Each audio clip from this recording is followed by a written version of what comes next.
अस्सलाम वालेकुम वरहमतुल्लाहि वबरकातुहू।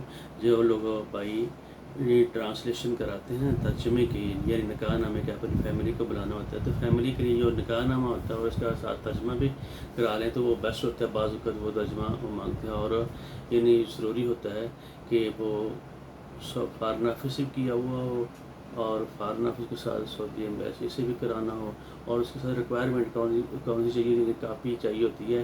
यानी आपका अकामा होना चाहिए और अकामे के साथ उसका वैलिडिटी प्रिंट यानी अबशर प्रिंट, जिसमें यानी अकामे की तारीख आखिरी हो। जो बंदा बना रहा है अपनी बीवी को, या बीवी बंद अपने खामद को बुला रही है, या अपने बच्चों को बुला रहे हैं, इसी तरह बेफारम का भी होता है।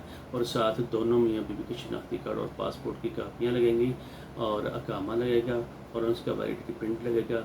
और इसी तरह इधर पाकिस्तान से जो खतून जा रही है उसका भी शनाख्ती कार्ड और पासपोर्ट की कापी लगेगी। तो फिर सऊदी एम्बेसी यानी एजेंट को यहाँ और एजेंसी को जमा कराएंगे, तो 2-4 दिन में, वर्किंग डे में वो डॉक्यूमेंट मिल जाते हैं। पहले मुफा ज़रूरी होता है जिसका QR कोड जब वाज़ेह हो, सही ओरिजिनल हो।